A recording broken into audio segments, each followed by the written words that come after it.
What do you think of that? What don't you think of that? I think that girl has got everything that she deserves. Ugh. I think it went inside me. It's inside me. You quite literally asked for it though. I did, but I felt Like, bad. snug my face. You got all jealous. I'm struggling to get up at the moment.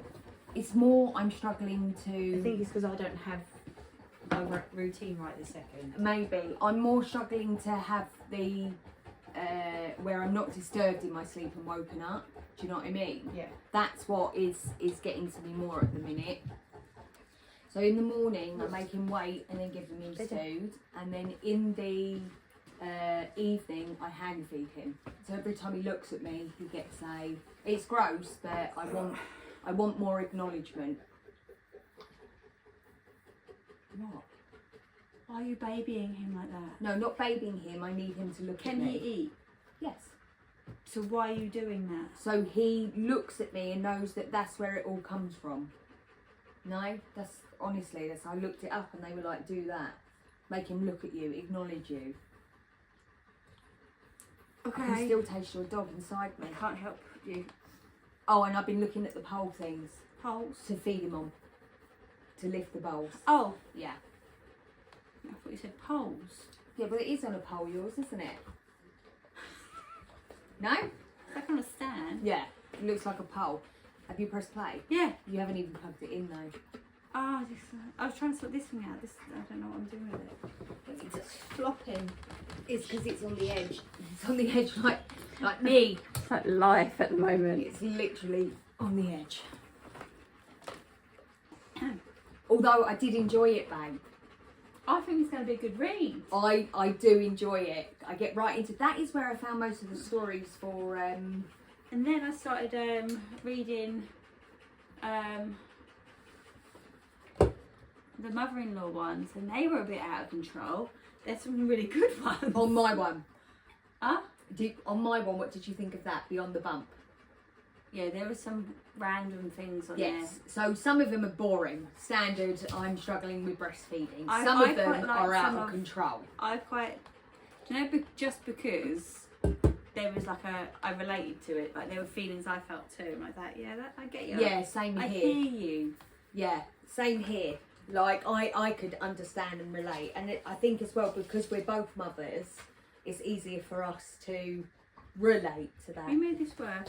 Why did It's you touch coming my off. shit? It's coming off. Bear with. It's drunk. I don't know what I'm doing. She's living her best life. Right, got it? Yeah. You should be good. Us. Lay. Zeus. Us.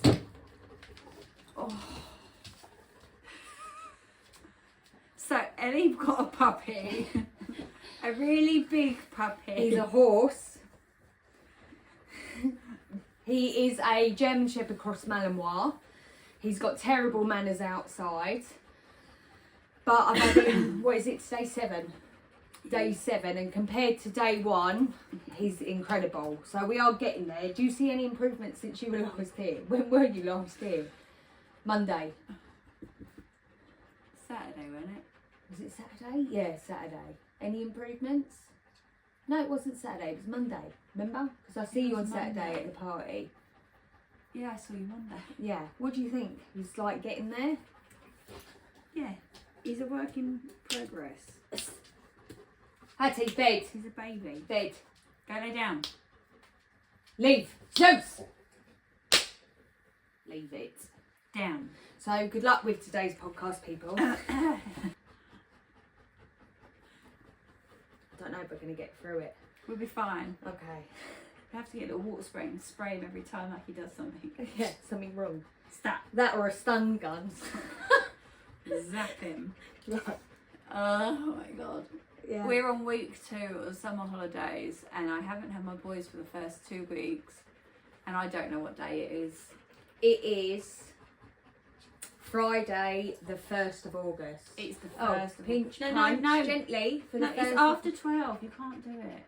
Who told you that? It's a rule. Where's the rule? It is just an unwritten rule. It's the rule you're lying about. I'm telling you now, guys. Tell her. Yeah. Oh, we had a lovely comment from a new follower today saying, laughing at our prescription one. Right. And then she commented that she liked my ponytail. I don't know if it's because the fringe was out at the top. Either way, whether it was a diss or an actual compliment, I enjoyed it. We'll take whatever we get. I tend to like a diss, if I'm honest. Except the ones where we got told we were going to burn in hell because we're lesbians. I mean, that was unnecessary, wasn't I it? mean, that was a little extreme. Like, I was like, please calm does down. your Lord know you're Zeus! doing to us like that? Outrageous. Yes. You can't keep shouting his name at him. Sorry. Chill. She'll tell him off at worst case. Yeah. And then he's going to get massively told off. Right. I say let's start before we can't. Right. What have I saved? Okay. Hello, everyone. I swear I'm losing weight. Like, I feel I'm looking at myself and I'm like, I'm drastically losing weight here from the stress of like trying to help this little boy. Okay. Hello, everyone, and welcome to Middle Aged Opinion. I'm your host, Ellie, or I used to be. The former self. I am your host, Emily. And today what are we looking at? What did we decide? We're going to do no sleep first, aren't we? Oh yeah, I didn't even look. So we are looking at no Sleep. sleep, you're right. No sleep. So this is basically looking at sort of scary personal experiences sort of that people have. Yeah, I think some are fictional and some are... Yeah, there are definitely some stories. Yeah. But either way, it's such a good Reddit thread. If any of you like that sort of thing, definitely head over and have a look, because I found a lot of my stories for Halloween there. And then one of my stories, I didn't even read the last chapter because it just wouldn't end. It's like beyond the grave. Beyond the grave. So, but it's definitely a good read. I think one that I've got, or maybe even two, are based on real events. So, but that's for us to determine. You go. It's your Reddit. Okay, I'm going to start off with... It's not an engine you hear, by the way, guys, before she starts. That is simply the two dogs. breathing. Yeah. Existing in Yeah, you should smell my lounge. It's glorious. It smells fine actually. Did it when you came in? Okay, maybe because I keep washing everything. He's having another bath soon. Okay, go on. My friends left the party hours ago, but I know they're still here. Go. Okay. Let me zoom. Even with my glasses. I haven't been sleeping very well, so actually my eyes feel real blurred. Really tired. Yeah. But yeah, Do you think it's because you're missing the boys? missing, The anxiety worry, of when they come back. and not having a routine. I've allowed myself to come out of a routine, which It's not a the bad type of thing. person that I am, I need that Yeah. that regular, because I'm going to bed late, and then which I don't normally I do. like a routine, but at the same time, Even she's out of the routine because of me, which is really sad for her, because like she's not having her dinner on time, she's not having her walks on a time. right, having Seuss has taught me that actually I regulate quite well in a routine, and I think it's obviously I've been Paul's carer for so long, I've been so far out of a routine unless I have to get up, do you know what I mean? Whereas now having some time to get back into that is wonderful. Yeah. Right, so my friends left the party hours ago, but I know they're still here. She is fussing. It's not him, it's her. 2 nights ago, I hosted a small gathering of sorts. I had just finalised my divorce from my ex-husband and moved into my own apartment. Yay! He was a controlling, silent and unpredictable man for the entirety of our 5 years marriage. So obviously my friends were happy for me. This congrats, a man isn't ruining your life anymore party was not even my idea, it was theirs. I spent that evening arranging what does that say? Charcuterie, whatever that says, Yeah. on paper plates and pouring red wine into warm up paper cups. That's how you know you're really living your best life. No real utensils, but somehow the fancy salami and cheese still made the budget. Nice. Yeah. Nice. On paper plate is the best way. Yeah, you just chuck it in the bin, you ain't even got to wash up then. Honestly, the place is a bit small and unfurnished. I have a decent job, but as it turns out, lawyers aren't cheap. Still, I'm now the proud owner of a 700 square foot, 1 bedroom, 1 bathroom apartment in the 9th floor of this building that definitely seen better days. I can't complain though. I'm just me, and it's just me and my thoughts. Or was it? They're gonna get up because she keeps giving them fucking food. Yeah, Stop because feeding my dog, she's fat. he was going to her arse crack. Look at her mooching now. Oi! Stop. Lay down, everybody, relax. Everybody. Yes, I'm sorry.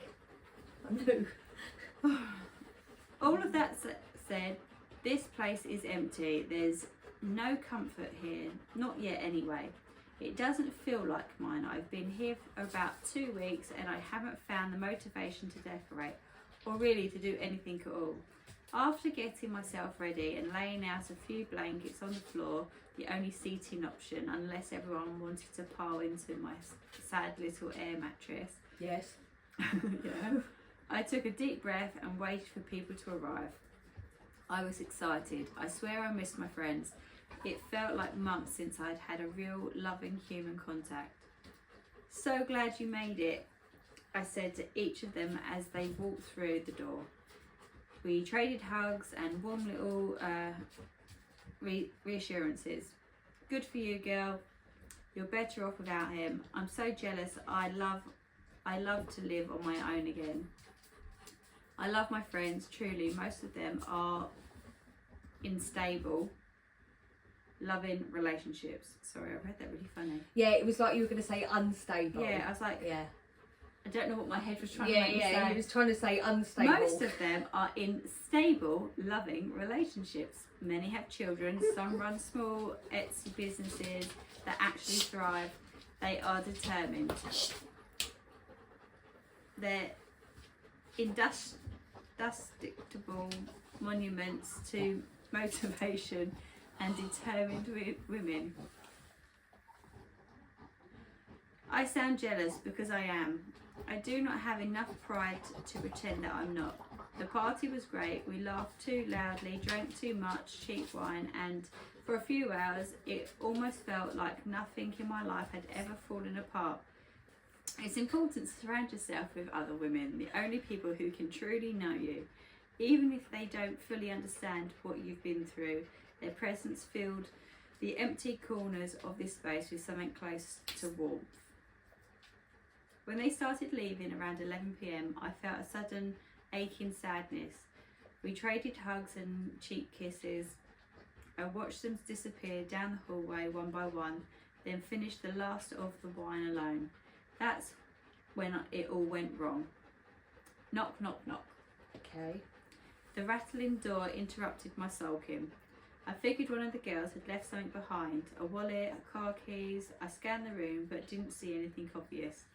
This is the problem with being too wine drunk. Everything blurs. I didn't think twice. I hobbled to the door and cracked it open. All 10 of my friends were standing there, smiling, too widely, their eyes blue wide with dilated pupils as if they'd just seen something divine or unspeakable, or both. Mind if we come in? They asked in perfect unison. Yes. Yes, I do. It's a bit weird, isn't it? Yeah. I didn't even have time to squeak out a response. The door swung full open. They pushed past me both too fast and too forcefully. I stumbled back, hitting my face hard against the closet door. Jesus, what the hell, I gasped, clutching my cheek. But they didn't acknowledge me. They just filed into the middle of the room and sat cross-legged in a circle on the floor. They giggled, still perfectly synchronised, and locked eyes on me. How drunk was I? Surely this couldn't be happening. I must have passed out. I must be dreaming. That makes sense. Yes, That has to be it. I burst out laughing. I didn't know what else to do. Then the laughter cracked, and then I was sobbing. The friends said nothing. They weren't even blinking, just smiling and staring at me as if I was supposed to perform for them. Get out, I whispered through my ragged breaths. Please. Even the air in the room was still. Nobody moved, not even me. I stood there for what felt like hours. The overhead light hummed softly. My knees started to shake. My throat was dry. Eventually, I gathered enough courage to move. I stepped over the threshold into the room. No one reacted, not when I walked past them, not when I cried, not even when I collapsed onto the bathroom floor and threw up. When I came back, they were all still sitting there, still smiling. I didn't sleep, I couldn't. I curled up on my air mattress and pulled the blanket over my head like a child, like that would do anything. I realised I should have called the police. I should have slept somewhere else. I should have done anything but stay there, but I was scared. All I had ever known is staying somewhere that didn't want me. Now, even my own space didn't want me there anymore. By morning, they were gone, physically anyway. It's hard to explain, but I can still feel them here. I just can't see them. Sometimes I catch a pair of eyes blinking at me from the darkened hallway. Most days there's extra trash in the bin, dishes in the sink I didn't remember using. My friends have been texting worried. I sent back short replies, usually something vague about adjusting to the new place. They want to visit again, but I can't let them. I'm too afraid. Their faces are ruined now, corrupt by what I saw that night. It took me time to accept that I'm sharing this space with something else. Ghosts or whatever, I'm not sure what they are. I just know they're not leaving. And the truth is, I'm not alone. But this kind of company doesn't comfort you. It just fills the silence with a weight you can't shake. The presence you can't hold, and it's not unfamiliar. Living with them feels eerie, similar to living with someone who never really saw you. The hollowness is the same, so is the cold. Sometimes when I'm too tired, too lonely to care, I whisper into the silence, okay, you can come in. And every time the door creaks open, but no one ever walks in. Loved it. In and out of the story, but I loved it. Do you know what happens? At first I was like, it's like mimics, but actually it's like something else in the apartment is mocking her. So it's all her friends, and then it's mocking her with their visual of her friends and not being her friends. Do you think it picked up on her sadness, and that's course. partly why? So remember, like They're like, ha, your friends. yeah, really we've here. read loads of stories. Like sometimes, because you're sad or vulnerable, you're open to these things coming to you because you're weaker than you generally would be. So it's like she's weaker, so it mocked her in the most cruel way with the only thing she's got left in her life.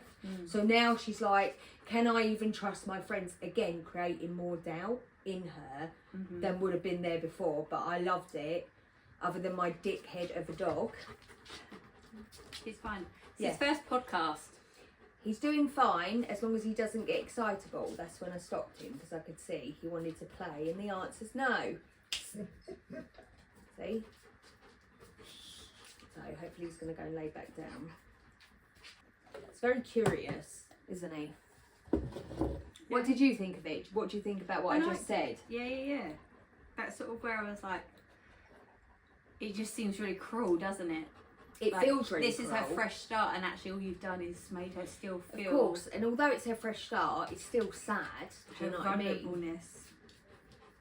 Mm. But maybe 100%. also, maybe it's trying to make her feel seen by the people it knows loves her the most. Oh, I don't. I know, I don't think that either, but I'm trying to make a Yeah. nice spin You're on it. trying to be like, she's not. Maybe she's it's not going to trying to be die. nice. Maybe they're going to be friends. Sorry, we've got a malfunction here as well. Of course we have. What else? I feel like this is summing up the day, really, isn't it? Yeah, fine. Whatever. I mean, they've got to learn to be together. It's not really Hattie. She knows what we're doing. We're ruining her life. So she's used to this. She's used to our nonsense.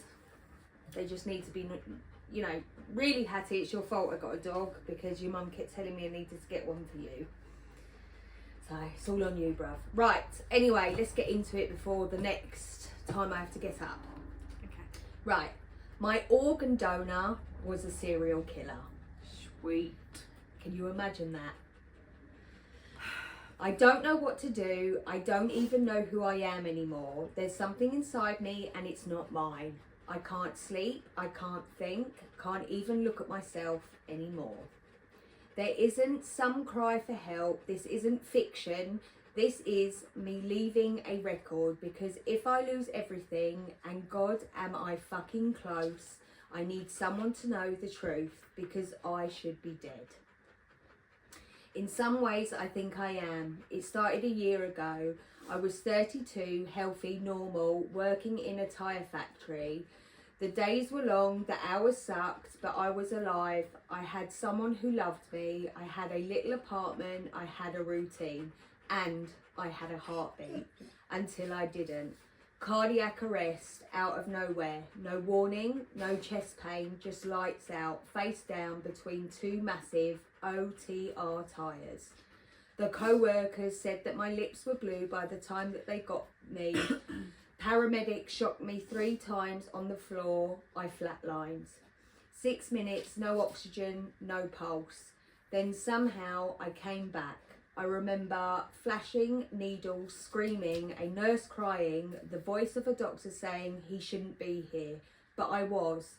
They said I was a lucky miracle, 1 in a million. I didn't feel like a miracle. I felt wrong, like something got rewired on the way back. I spent the next 9 months waiting for a donor. My heart was too damaged. They said it was like driving a totaled car. It might move, but eventually it would fail. I lost everything in those 9 months. My girlfriend left me. It's funny how easy people you thought loved you will scatter the moment you can't provide what they want anymore. I wasn't sleeping very well anymore. My skin felt too tight. I'd jolt awake thinking that my heart had stopped. Sometimes I wish that it just would. I prayed, and I'm not even religious, but I prayed, not just for healing, but for anything, for it to end one way or another. Then one night the phone rang. They had a match, a heart, a perfect fit. No complications, it was happening now. I remember being wheeled into the OR, sobbing so hard that I couldn't breathe. The anesthesiologist smiled and said, "This is your second chance." He had no idea how wrong that he was. I woke up in a nightmare. I was freezing, not shivering, not cold, freezing, like I had been submerged in the lake in January. I was drenched in sweat, but my fingertips were blue. I couldn't stop shaking.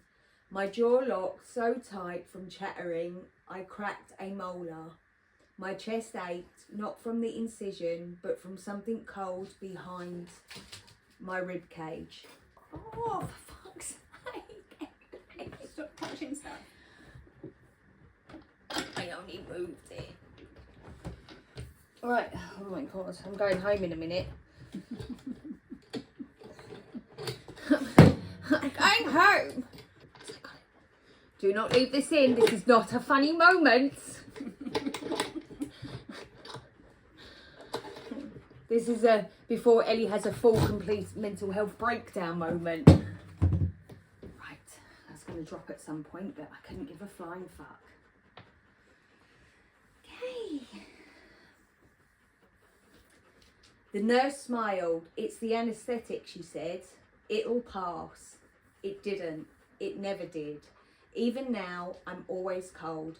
Doesn't matter the weather, blankets, heaters, hot showers. It's like something inside me doesn't know how to hold heat. The cold lives in my bones and in my chest, in my heart. Then the dream started. Always the same. Fluorescent lights, A white tiled room that smells like bleach and meat. A chair bolted to the floor. Leather restraints. Rust colour stains on the tiles. Someone strapped in. Male, female, young, old. It changes, but they're always gagged. Always wide eyes. Always shaking. Then there's me. Not me now, but something inside me watching, circling, smiling.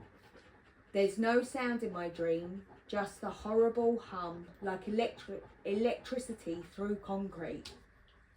The lights buzz, the air tastes like copper. In the dream, I'm always holding something, a scalpel, a pipe, a knife, a torch. I know these were all tools used for nothing good. I don't remember using any of them, but I wake up with the weight of the tool still in my hand. The worst part, I enjoy it. I wake up with my fists clenched, my breathing slow and steady like it's finishing a ritual. There's blood under my fingernails, sometimes wet, sometimes dried. There are no cuts on me, no wounds, just the metallic stink on my sheets and the taste in my mouth like burnt pennies. I've tried everything, meds, therapy, journaling. My doctor said it's trauma from everything that I've been through, survivor's guilt, depression, PTSD. None of these explain the scar.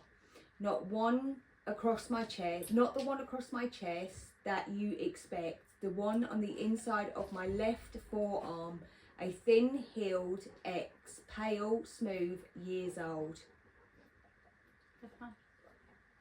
That's when I went to an old friend of mine that worked in medical billing for a hospital system, who has access to the transplant data.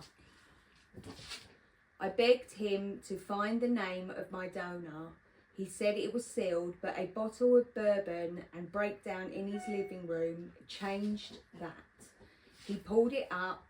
I'll never forget the way his face changed, like he was watching something rot in real time. Oh shit, he whispered. You're not going to want to know this. But I need to. The name was redacted, but the notes weren't. Convicted murder, torturer, 9 confirmed victims, all ages. He kept them in a basement, soundproofed, white lights, white tiles and fluorescent lights, just like my dreams.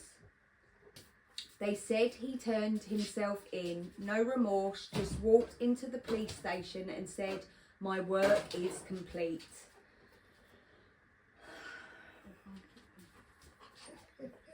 He died on death row, no family to claim the body. However, he signed the organ donor form.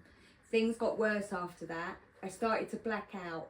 Awakening in alleys and stairwells, parking garages, once in a supply closet with a box cutter in my hand and blood in the sink. I couldn't explain it. I couldn't prove it. I can't stop it. I started noticing the smell first. Bleach, rust, damp concrete followed me like a shadow.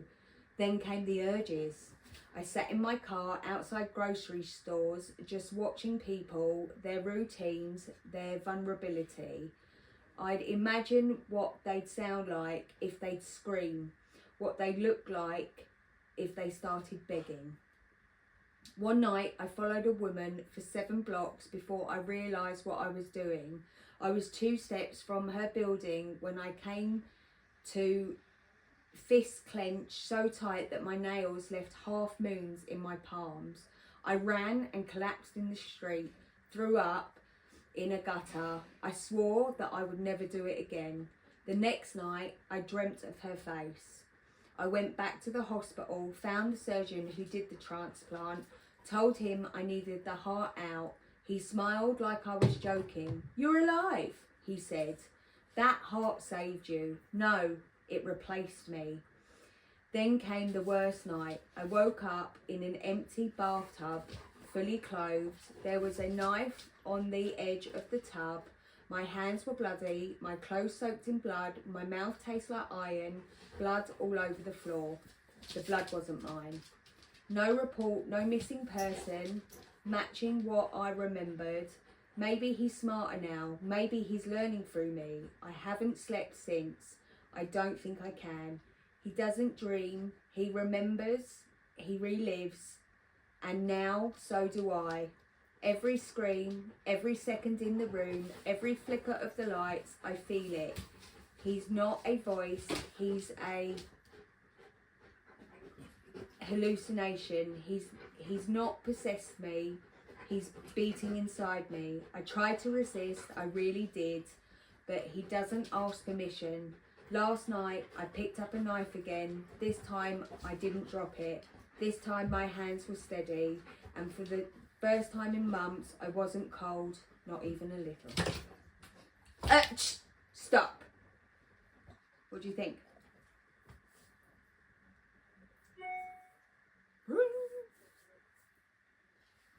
I mean, initially I'm like, you've been given a heart, like it doesn't matter who it belongs to, like that person is no longer here and they deserve to be not here and you do. And then you went on.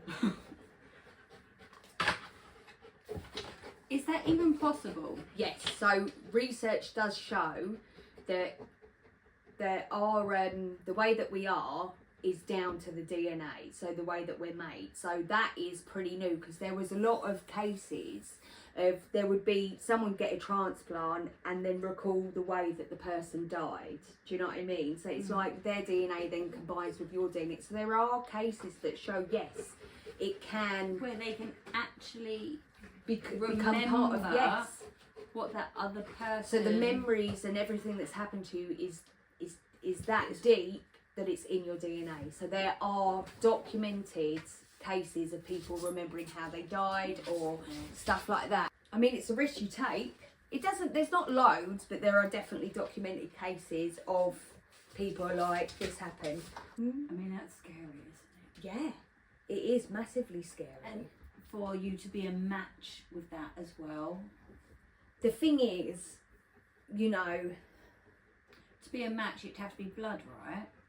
it's not just blood, it's tissue. As well as Because remember when I was going to give my kidney to that bird, it's down to the tissue as well. a human person, not a chicken. Yeah, not a chicken, like an actual person. So our blood was a match, but her disease, our tissue was a match, but her disease would have wiped out my kidney quicker, or the same pace that hers was being wiped out. So there was no point. Yeah. So then I was like, surely it's not going to work with anyone then, because if she's got the kind of autoimmune disease that's going to wipe out kidneys left, right and centre.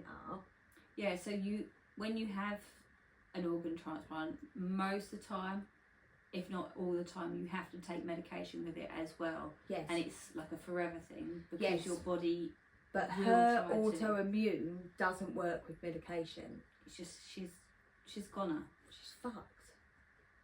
And I'm just like, You're just prolonging it. you're prolonging it. But unless they needed And now it sounds something like that awful, can slightly, but you've also taken something from somebody else. that's going to By- be killed quicker than, Yeah, yeah. by having someone else's kidney. I in mean, that case. Yeah. I still would have been left with two. Sure, but potentially your kidney could have gone to someone else that could have Exactly. saved them. So there was that option to Ugh. then become a kidney donor for a stranger, and then their friend's kidney would then go to her. But that I wasn't up for that, which makes me feel bad. But at the same time, I don't. It's different if it was family or a very close friend. Then of course that wouldn't even be a question. Do you know what I mean? But I mean, listen, I'd done all the tests. I was willing to give her a kidney if it was a Yeah. thingy bob, but it didn't work out. But so then maybe she would have had some of me and my memories and that inside Maybe there her. should be then Poor some sort girls. of rule or Hattie, law lay. or something that actually, because if this is real research and they're finding this to be true, It is real research. then maybe they shouldn't be giving. Murderers Murderers. and rapists and all that. Kidneys They're- away. they're- I yeah. agree. Not kidneys, heart.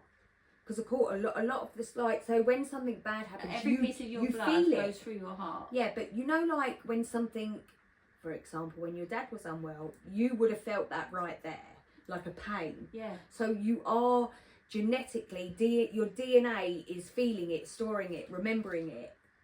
Yeah. And then, of course, you're passing that on, and then you're passing that on to someone think else. The vivid dreams are There's- scary. There's cases of people that have committed suicide, and then they pass there, and this person has never suffered from any depression or anything, and then they're starting to have suicidal thoughts, this, that, and the other. So again, it's just an example of it passing on. Massively scary. Yeah. Because then everyone's attitude would be like, but you're alive. Like Yeah. you've been given this blessing, and it's actually not. It's they're cell not deep. feeling it. Yeah, because it's cell deep. That's really interesting and fucking scary. Really, honestly, if you look into it, because obviously I looked into a bit of it, but then you see cases all the time, and it's just quite fascinating. And you know, this boy knew that he got I believe it was a heart from a girl who had drowned, and he became terrified of water. And all this stuff happened. Anyway, long story short, because there's a lot of cases where you don't know who you got your organ from. Long story short, obviously she had drowned. That is how he got the heart. But the fear came from her because she drowned. So not only is it fascinating, it shows you. I wonder if that works the other way as well. Like if you had like an absolutely uncontrolling love for someone, and then that person with that new heart then met that person, and I wonder whether they would feel that love and maybe longing to be near that person. I mean, maybe. I mean, that's kind of nice, but also a bit stalkery scary. Yes. Also, but it's fascinating that what we go through in life is literally cell deep. That is what research is showing. Literally, it's in your cells. But then that, Amazing. you know, when I talk about PTSD, that actually explains PTSD more, because when you have PTSD, you don't just, it's not just in your, you feel it in your whole body. So that explains, like, that kind of, you can link that to that. So, you know, it's fascinating that not just our brains, what's going on in our brains, but our whole body is connected. And we know it's connected. I'm not saying do you think that. also that would work the other way around? So say, for instance, that murderer is heart now in this other person, Yeah. and the potential of a victim that survived. Do you reckon that victim could feel the persona, like the aura of that heart in that other person? I mean, maybe, because they, like, I saw a video this morning, and they're saying that, like, you know, when you go in a room and it's negative, or you go to someone and you can feel their energy, that apparently is coming from the heart. So it's an electrical magnetic So field. I wonder actually whether other people picked up on that negative. Yes, but that's what I'm saying. It's so too much. we could go. This could be a This is whole deep. podcast on its own. But yeah, like, if you think about it, babe, and that is true. That is very true for me. If someone's feeling negative, I feel it straight away. I can feel it all the way inside me. You can feel it inside you, and that is telling you that's not coming from your It's time to brain. go home. Your body, our natural baseline, cerebellum, our first brain is saying fight or flight, get the fuck out of massively. there. And that is electricity is waving out, theirs is waving in, and yours is going, whoa. Yeah, no. Yes. No. Okay, We're not a match. yeah.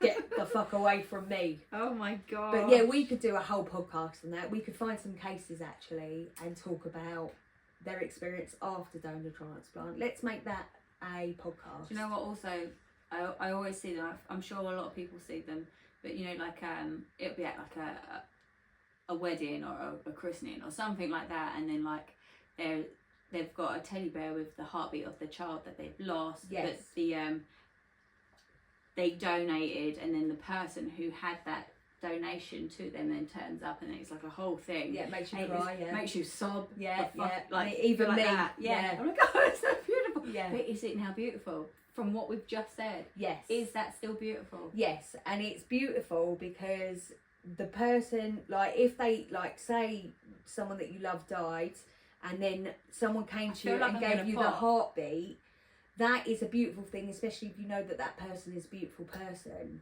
It makes it special. It does. If it's a negative, evil person, it does not So make here's it another special. theory. So do you think if you were a real good person and you donated your heart because you passed, I'm on the yeah, donor thing. but it went to someone who possibly doesn't deserve it so much, do you think your positive feed would then go into that person and actually they would suddenly I do born believe again it. Christian sort of situation? All right, I don't know about You that. could- Not you even know it's what my I'm saying? heart, but yes, I do believe it can't just be something negative you feel. It's got to be, even if it's a positive person, you get the positivity as well. I don't- don't. So. I believe it works always because I believe it's cell deep. And if it wasn't cell deep, then it wouldn't shape you into who you are. You wouldn't learn from what you go through in life to then turn around and do it all again. You learn from that, you feel it, you know what that feels like, so you don't often step into that again. Does that make sense? Because you already know mentally what? and physically. I'm quite surprised someone on death row would be able to organ donate. Same I mean, here. how, depending on how they are Well, taken, they would, yeah, it'd be injections. lethal injection, surely not. Yeah. Like Does I that say, go this, into the this blood? could be made up, but yeah, who knows? But Who knows?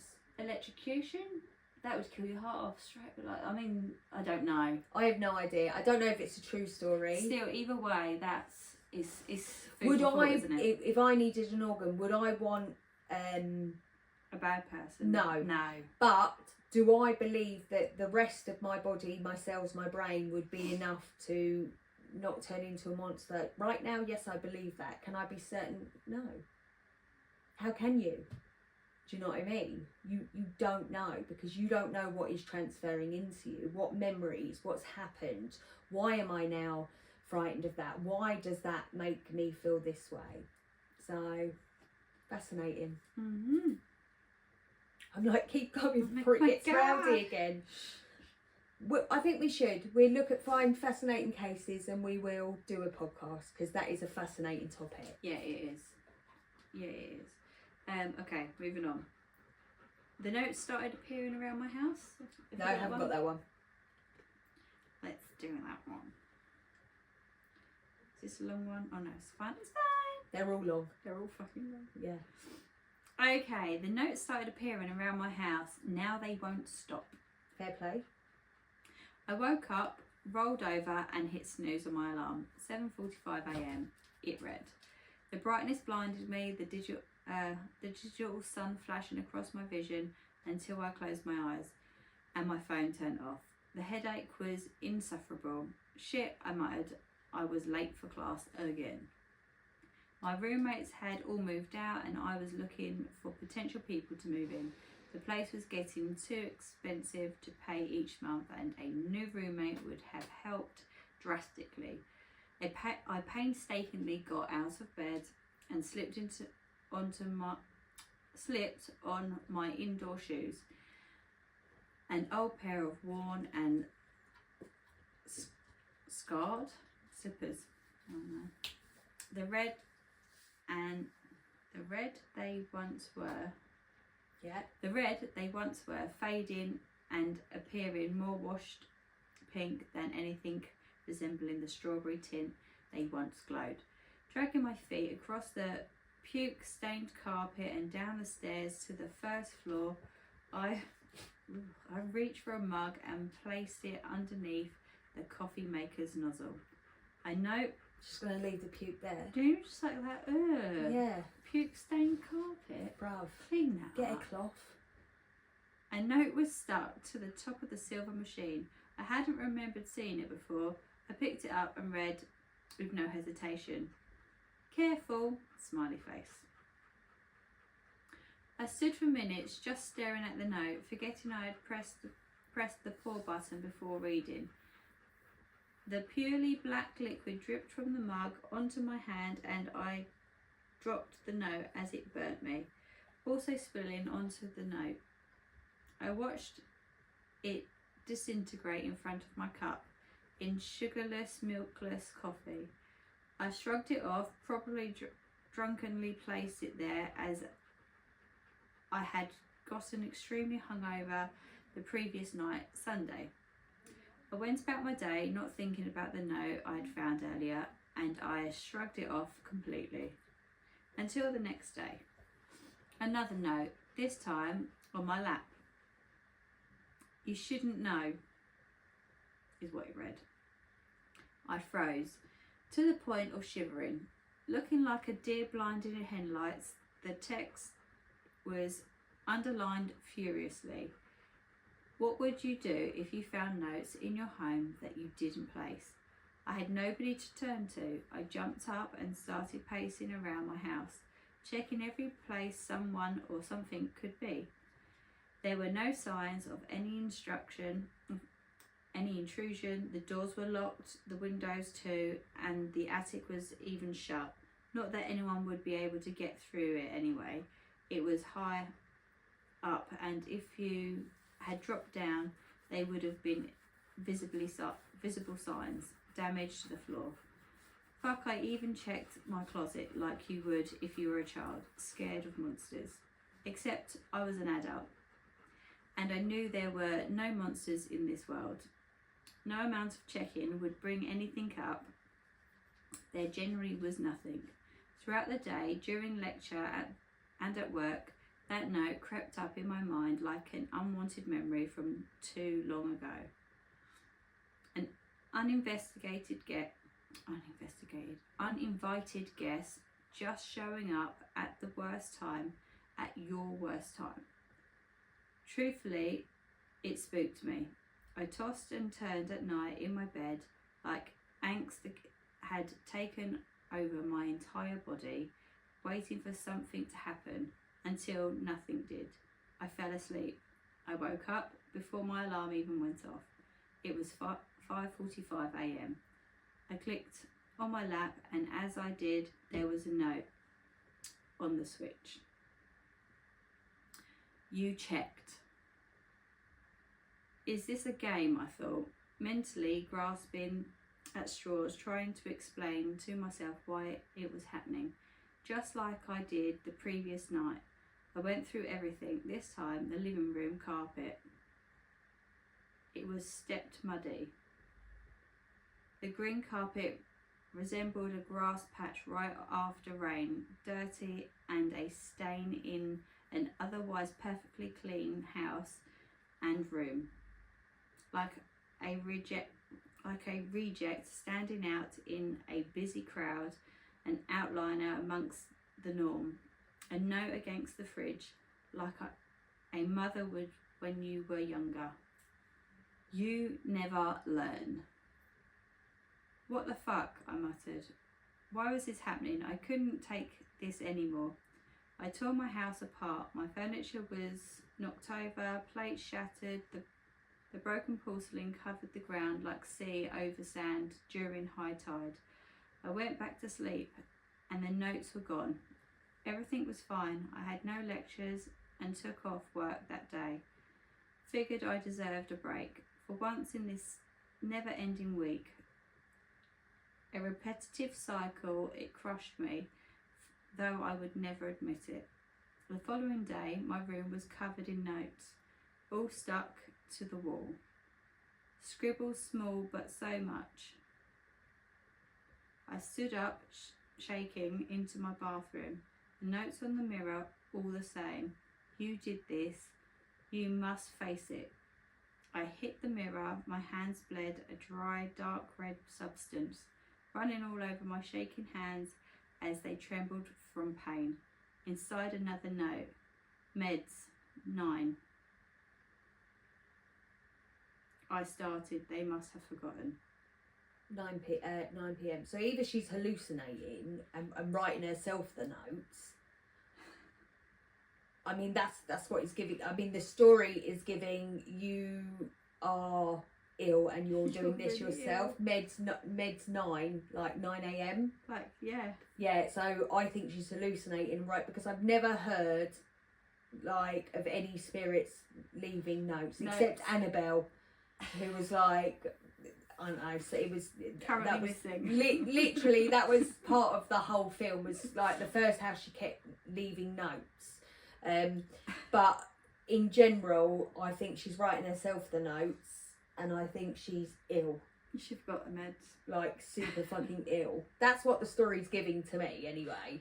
It's not giving supernatural. At first it was, and Yeah. now it's giving you are having blackouts and writing yourself stupid notes. Because there's no one in your house to help you out. There's like you've completely lost your mind. And then you're like, remember to take your meds. Like, duh, Yeah, you forgot. yeah. And that is why you're having schizophrenic breaks, and it's not working out, mate. Right, I'm going to do this one. Anything you want to add to that? No. No. Right.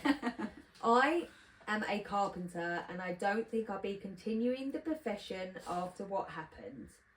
I am a carpenter, and I don't think I'll be continuing the profession after what happened. I've been a carpenter for 5 years, and I'm 25. It runs in my family. My dad, his dad were both carpenters as well. It's pretty boring occupation, but I've always felt proud of carrying on the legacy. You may be asking yourself, what can possibly happen that would make someone stop a family legacy? I don't think anything could ever until it happened. Let me back up. When everything started, I was at a 1-bedroom apartment. It was gloomy yet a beautiful day. You know, when the fog is out, making everything more grey but cosy. And all you want to do is curl into bed and watch a movie. Well, that's exactly what I did.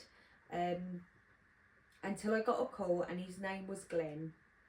I knew of him because I'd seen his billboards all over town. I think he's a lawyer, but I never paid close attention to billboards to know for sure. Anyway, I picked up the phone, and he was quite quickly started telling me about a wine spill on his wooden floors and how they needed to be replaced. He sounded frantic, like he was running from something while calling me. I said, I can do it. When would you like to schedule this? I asked, deep down hoping that he would say today. He said tonight would be perfect. I rolled my eyes and said, okay, what time? 10 p.m, he replied. I told him, why can't I just come now? But he insisted that I had to come at 10 p.m, promising a healthy tip. I was short of money, so I figured that this would be a good opportunity. I was horribly wrong. At 9:30 p.m, I packed my gear for the job and walked outside. It was very dark, almost like the moon had disappeared, and I couldn't see any stars. I chalked it up to the fog I'd seen earlier and got into my car. The drive was about 25 minutes, so I started to drive. As I got closer to the house, it seemed like all the signs had simply vanished. This creeped me out a bit, but I needed the money, so I kept going until I arrived. I pulled up to the house, and upon closer examination, it was huge. It looked grey, pretty modern, honestly. I made my way to the front door, and I could already see Glenn waving at me. I hopped out of my car with my gear and approached him. As I was walking up to him, I instantly looked at his pockets for any weapons. I've always been very anxious guy who tries to see the bad in everything. It's only to protect myself though. When I got about 3 feet away from him, he stuck out his hand for me to shake. I firmly gripped it and looked him in the eyes. His eyes looked dead, like he was sleepwalking. I thought it was weird, but I just shrugged it off as him being tired. I asked him where the spill was, and he showed me inside. As I walked in, it felt like I'd stepped into a time machine. Everything in the house looked very old, as if somebody had taken the ambience out of the house and only fixed up the outside. It was weird. I already felt out of place, but I kept walking behind him. When we got to the area with the spill, he just walked up to it, pointed and walked away without saying a single word. Now this really freaked me out because before I could say anything, he had already gone out of the door to another room and I was completely alone. I turned on the light and saw the red stain. I pulled out my gear and told myself, okay, fix it quickly and get the fuck out of here.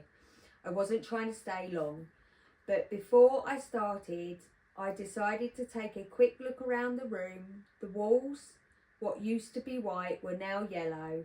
There was a couple of paintings on the wall and that was about it, besides some old chairs. I started walking, cutting the carpet as fast as I could, and I got out. Hold on. When I got the cold shiver of dead down my spine, it made me stop and slowly check my surroundings, inspecting everything carefully. I grabbed my box cutter just in case. Then when I started to hear floorboards crackling, like someone was carefully sneaking towards the door, I decided to peek my head out to see what was happening. I cracked the door open, and what was once a well-lit hallway was now pitch black. It took my eyes a second to adjust, but that's when I saw it. It was a man, I couldn't tell who, but he was yellowed. He had yellow stained underwear on, crouched in a weird position, like one of those old cartoon characters trying to sneak around. He didn't seem fazed at all that I saw him. In fact, I think he smiled. Before I could say anything, he started to run at me on all fours, like a fucking animal. Puzzle. It's me and you. That snapped me out of my shock. I made a dash the other way. I could hear him gobbling and growling from behind me. It's me laying on the floor playing dead. And it only gave me more tuition to run faster. I felt pure terror in that moment. I made it to the stairs and saw the front door. I could hear him closing in on me. I knew this was my last chance. I ran down the stairs, skipping 3 steps at a time. I made it to the door that felt like cold metal of the knob in my hand. I used all my energy to fling it open and sprint to my car like never before. I made it to the car and opened the door as fast as I could possibly do it. The entire time I never looked back, in fear of seeing something behind me. But when I got into the car, I slammed the door. I looked back at the front of the house. Glenn was standing there waving exactly like he had been when I arrived. The fuck? That made me laugh, that bit. It just reminds me of us. Any situation? No. People talking to us. No. Possum. Yeah. Did I just die? Yeah. What do you think of that? I like that I story. like that. Sorry, a bit of it I was like, my brain's a bit like, blah, today. I do like that story. I had that story. Yes. I quite enjoyed it. I literally would have a heart attack, I'm telling you. But the thing is, I know I'd probably, like, if I heard something, I'd have a little peek out the door as well. Like, I don't I think would. I would have I'd just... be like, especially if I'm in a big fuck off mansion and I start, and I know, everything's creepy as fuck. My head wouldn't be like, just get your job done and do it. Literally, I'd walk to the door. What's going on out there? Look at dead eyes and be like, oh my god, I forgot my tools. I'll be back in 20 minutes. Bye. Bye. I'm not taking the job, mate. I don't care how much money I ain't got. Fuck that. Seriously, fuck that.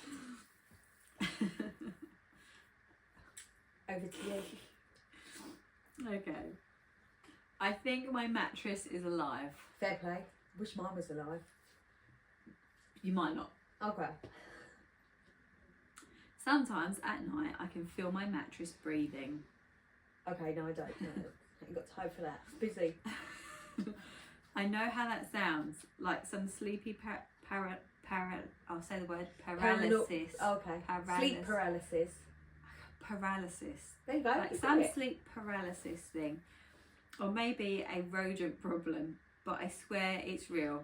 And it's not fucking squirrels burrowing into my tempur pedic.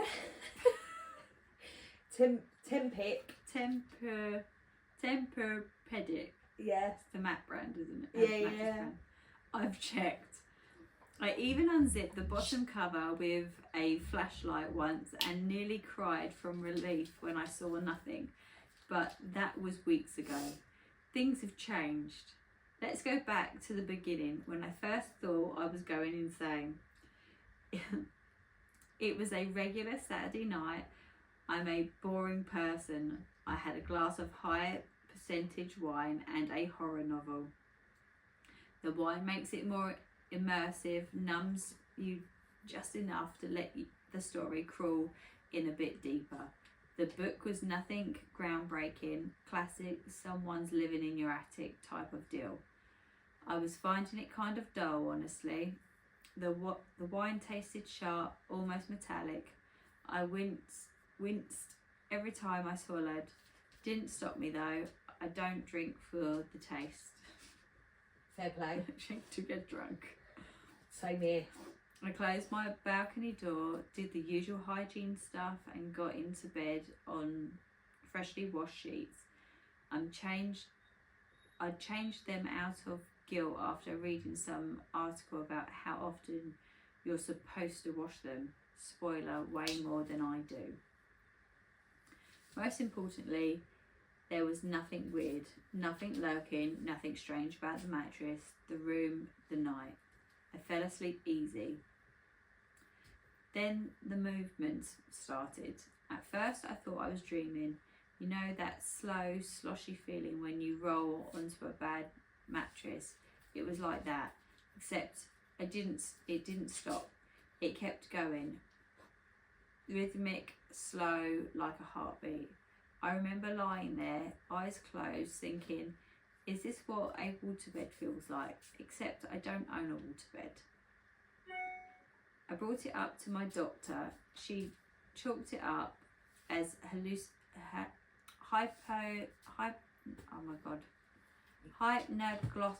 Big words in this one. hallucinations. Nightmare creepies is basically what she had said. Gave me something to help me sleep. The meds made it worse because now when it happens I can't move. I lie there fully aware, completely paralysed while the mattress shifts underneath me, pulsing slowly and deep like something alive is nestled inside and trying to sync its breathing with mine. How horrible. Ugh. Possum. She's already Possum. she's taking meds. Doc's like this, I'll help you knock yourself out. And I you're like wasn't that. even late Like, in the shit. bed though. Now I'm paralysed. I start calling them episodes. It made me feel more in control. Like if I gave it a name, I could study it, track it, talk about it without sounding completely unhinged. But now I just sound like a lunatic when I say things like, the episode started at 2:13 a.m. and lasted 14 minutes. I tried sleeping on the couch, still woke up with that feeling, that presence, like something new. I wasn't where I was supposed to be. I tried staying in a hotel once. Nothing happened that night, but I had the strangest dream that something was waiting at home, lonely. And last night, I swear it pulled me down. Not physically, emotionally, like I was disappointing it, like it missed me. Oh my god. I don't think it's hallucination anymore. I think my mattress is alive, and I think it doesn't want me to leave. Yeah. Get rid of that fucking mattress. Yeah, I don't think it's the mattress. Like there's something else there. There's something else there. But why does she continue to go to bed? Just sleep on the sofa. because there's guilt. I don't know. That's what she said. Like it's a spirit. like it's emotionally attached to her. Sorry, the first comment it said, "Have you tried stabbing it repeatedly?" Right, there's someone in there. Yeah, possum. Fucking, I would possum, I can assure you. OP actually replied saying, "I don't think it's a good idea." I don't think it's a good idea either, unless she's attaching herself to the mattress. Nothing. She's starting to sound like a bit of a fucking Fruit Loop, if I'm honest. Oh yeah, sorry. Right, ready? Yeah. There's an extra hand in my kid's photo. Oh, I saw that one. Yeah. I paid to get professional photos done for my kids. They follow some weird Hagenberry uncertain principle, I'm assuming, when she's taking the photos on her own. That's what I could deduce from it. Only one of them is ever smiling at once. I thought maybe it was time to bring in a professional in and stop having to Photoshop different heads on the kids for Christmas cards. Everything went fine. We had a nice outing session in the woods. My son and daughter hugged each other, smiled, posed, the works. Everything was fine until I got the photos back. As I looked at them, I noticed something. "Hey Frank," I said, "doesn't it look like there are two hands there?" He leaned over the computer. "Well, yeah, one's Isabel's and one is Jack's." "No, Jack's hand is over there," I pointed. He didn't put his arm around her. He refused, remember? But it wasn't obvious. Isabel was putting her hand up on his shoulder and there was a hand underneath her hand. Even though Jack's hand was clearly hanging on the other side. "I guess she made a mistake," Frank continued. She's probably trying to get Jack's hand around Isabel, but then forgot to Photoshop out the other hand. I wish she had told us before she did that. It looks kind of weird. The hand under my daughter's didn't really look like a child's hand at all. It looked too big. Just what was this woman where was this woman getting these shocking images from? I continued flipping through the album. I stopped to linger on a photo. Jack had finally wrapped his arms around Isabel. She had wrapped her arms around him too, and they both looked at the camera. Perfect picture, except there was an extra hand on top of Jack's hand. Just two fingers laying over his.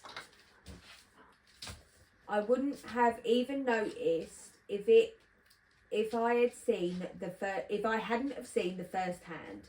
I called Frank over. He began to laugh. "Well, I guess that she's using AI." "I don't think so," I said. I mean those kids are Isabel and Jack. How would AI make that?"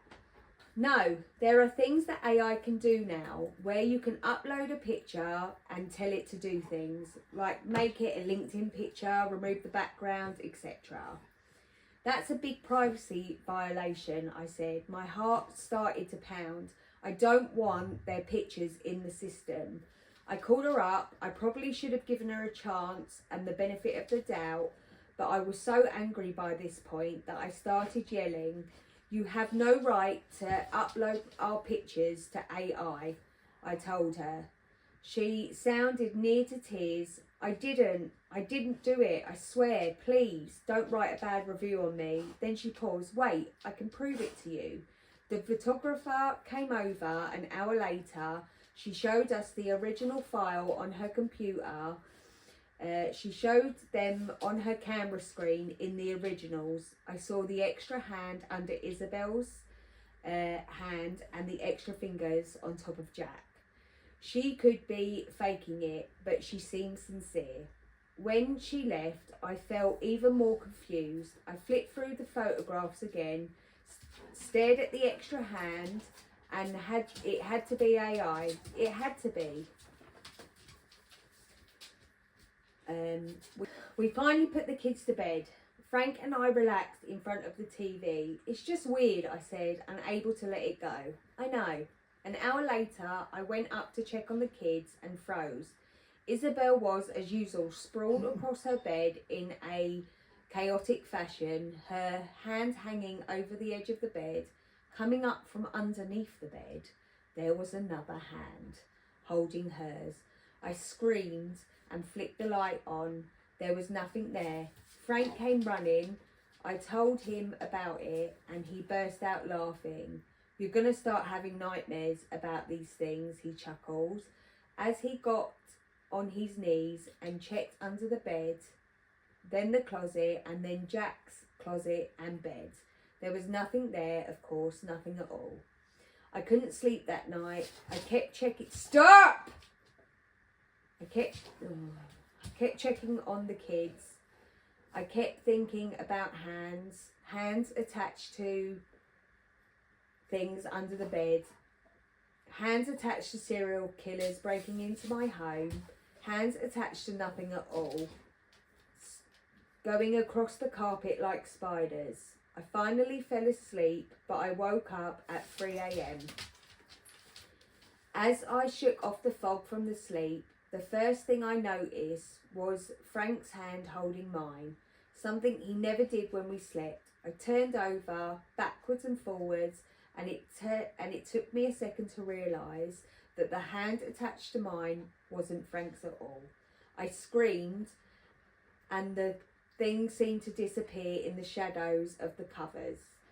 He checked everywhere, everything. There was nothing in our room, nothing in our home, but my own hand was pulsing with pain and 5 bright red scratches across my palm, bleeding. I couldn't do this, I sobbed. I can't. My hand felt tingly and weird and numb as we waited for the police to show up. I flipped my phone and looked at the security cameras, one in the entrance and exit, and there's nothing there except I noticed the footage at the front door from the previous day when the 4 of us had gotten home from the park, and there was a hand on my shoulder, but Frank didn't have his arm around me. Clearly being haunted. I mean, I thought it was like attaching to the child, but It's attached to the family. it's the family. Yeah. How awful. I don't like it. I don't like It's it getting in either. all the family photos and everything. Yeah, it like wants to be part of it. It's like trying to like creep in fully and be part of the family, and it's like, no thanks. You're not part of my family. It's like, no. Don't touch me. Possum. Possum. Thing. Oh yeah, that was the first comment. It was. Thing from Adam's family. Right, finish us off. Okay. Right, when I was a child, my family had a rule I never questioned. Never open the bedroom window at night. Fair play. I wasn't a typical child. Despite 1,000 questions I had growing up, I was too obedient to insist on them. While other kids had their why phases, I, though naturally curious, was content to hear because I said so. So I didn't question the rules and followed them as law. I couldn't open the window because they said so, and so I didn't.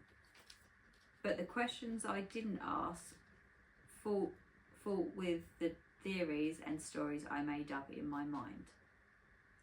When my younger brother, Lewis, entered his why phase, I found myself having to explain something I didn't even know. So I replied with the most plausible theories to keep mosquitoes out, to stop someone from trying to break in, so no madman would be staring at us through binoculars. But Lewis, since our parents weren't as strict with him as they were with me, didn't settle for mere theoretical explanations. He wanted to learn firsthand. She's shaking the light. Excuse me. Can Smash. you just sit down, please? Sit.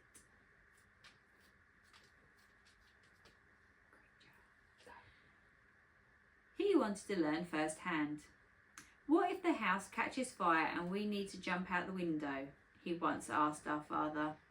Can't we open it then? My father put his spoon down in his bowl of soup and let out a long sigh. You must never open it. Don't worry about the house catching fire. It won't. Lewis kept insisting, but my father ordered him to finish his soup and go to bed. Lewis's questions deepened mine, but I didn't dare ask. If my brother got a harsh word for undesirable behaviour, I'd get a slap, or worse. Zeus, leave. One day I went to a sleepover at a friend's house. I was 14 then. Lewis was 10. When I returned the next morning, Lewis was acting strange. He didn't initiate conversation and answered any questions with 1 or 2 words. I remember it was a Sunday. He spent a long time lying on the laundry room floor. After a lot of insistence on my part, he finally said he was tired but didn't want to go back to our room alone. But that night, our mother forced him to sleep there. I told him he didn't need to worry because I'd be in the bed beside him. That's when he really spoke for the first time that day. Can I tell you a secret? He whispered. I nodded. Leave I it. opened the window yesterday, he confessed, looking down at his thighs, slouched in a way that was unusual Sorry, for he's him. just eating wires. Okay.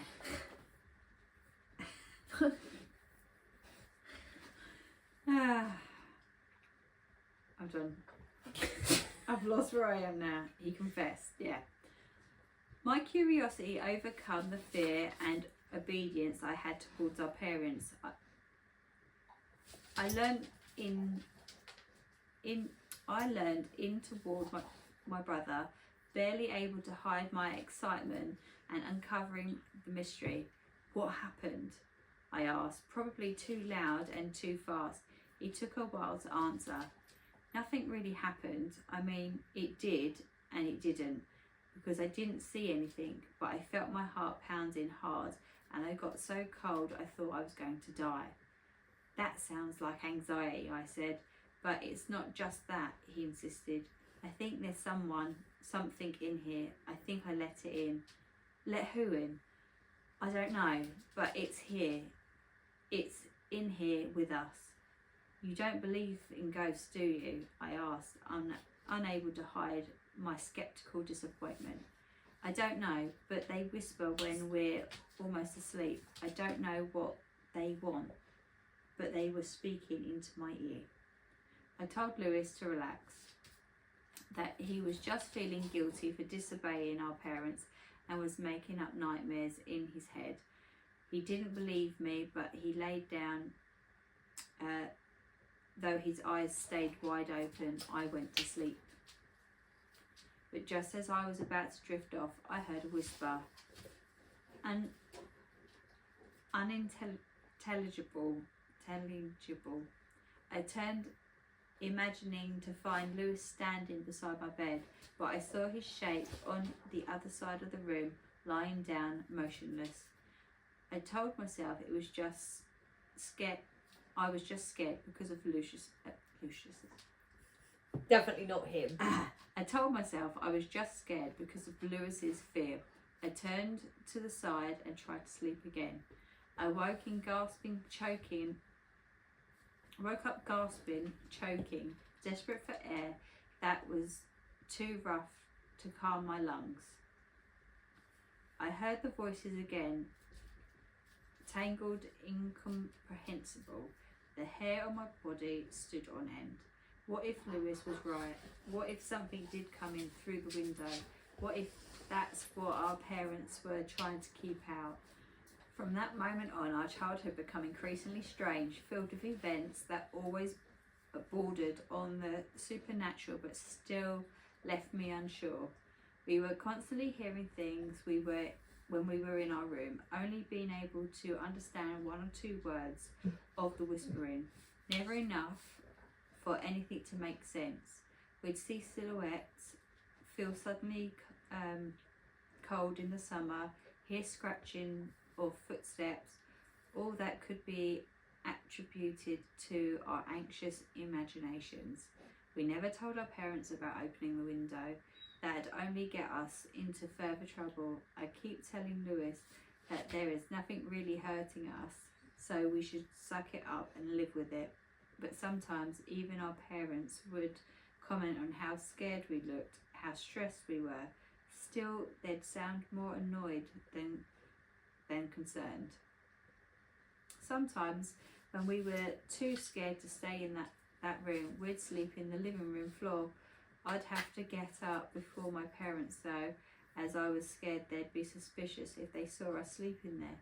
We'd jump on any opportunity to not sleep in that room, and we'd often spend our vacations with our grandparents, mostly to avoid whatever was sleeping with us, but also because our grandparents' home didn't have many rules to follow and we could act our age without getting in trouble. When Lewis was 13 and I was 17, he went to his first sleepover alone and I had to sleep in the room by myself for the first time. I thought I was old enough not to give into anxiety. I thought I had put on brave face, so I did the opposite of what any reasonable person would do. I decided to watch a horror movie by myself in that room. At first it was kind of working. I could blame the anxiety on the movie. I could convince myself that our room was just a regular room, no haunting, none of that exists. It was kind of freeing in a way. Then the window slammed itself open, despite the lock being in place as always. The noise made me recoil, covering my head with my arms. But when I realised what had happened, I jumped to the window to close it again. As I was trying to get my breathing steady, my mum opened the door and asked me what the hell I was doing. "I'm sorry," I said, even more nervous. I dropped my physics book. That was enough to convince her to leave. I couldn't sleep that night at all. I spent hours pacing around the room, fear and anger growing inside me. It was almost 2 a.m. when I laid down with my phone, watching several guided meditations on my YouTube, none of which was working. When my eyes began to close, I heard the whispering, but this time it was clearer.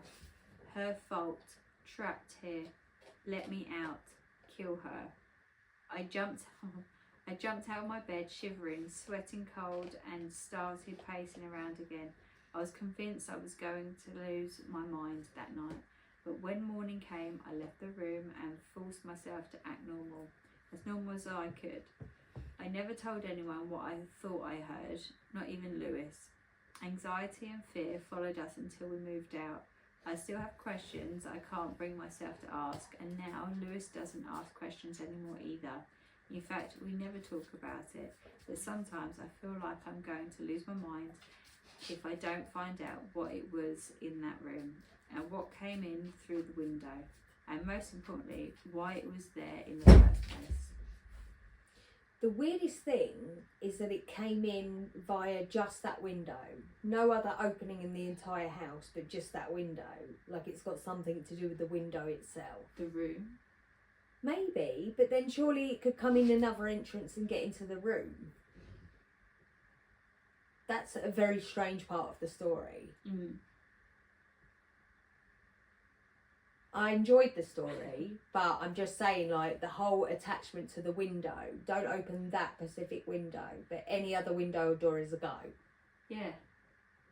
So it's bizarre, like isn't it's something to do with what the window's made from. That there's like something attached on the it? And other you just side. wouldn't have your kids in that room, really, would you? No, you wouldn't. And then give them, these two little children, the responsibility of not opening a window.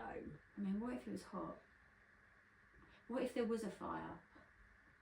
Do you know? You'd like, open the why window. would you not open the window? It's very weird, but I enjoyed it because it was well written. But I just, for me, it's a bit like, that's weird that it's attached to the window. But then, you know, like the doll Annabelle, she's behind that glass. So if you open that glass, then that's a problem. And of course, it's a completely different situation. But that's the only thing I can put. Yeah, but what's with that glass anyway with Annabelle? It's blessed weekly blessed by the church. It's like a holy glass or whatever made from the Vatican or whatever, and then it's blessed. The whole room is blessed until they take it on tour again. But as you do with a fucking haunted doll. Yeah, I know what's a good idea. But it's strange to me. I'm finding it difficult to understand why opening the window creates a haunting, but if you go in and out of your house normally, it doesn't. So I can only deter that it is attached to the glass or the frame somehow. It's strange, with no explanation from the Yeah. parents. Yeah. And now she's lots hearing. of questions. Yeah, lots of questions. now she's hearing a girl. She said, didn't she, in her room? The voice referred to her she. Yeah, she did this. Yeah. Well, she did. Well, he did actually, technically. Yeah, but who and did what? and if it was such a problem to open that, Why as a- wasn't it closed? right? Why isn't it now? I was going to say, as a parent, wouldn't you nail the fuck out of that? Yeah. Or even board it? So my child is then, number one, not tempted. Number two, can't even see it. Like, I wouldn't even have my children in that room. No, I agree. So other than your clear floor in writing that, yeah, I enjoyed it. But yeah, it bothers me a little bit. yeah, It there's does. lots of things wrong with the situation. Yeah, I mean, at least add why the window is haunted, or like, why did your parents not give you any information? I mean, we've got no information on how this spirit, that's what I'm going with, can't get in any other way, only via that window. It's like a portal window. Did it come with that when you ordered it from the manufacturers? Do you see what I'm saying? It's weird. That's us. We're done. We actually got through that It wasn't as bad.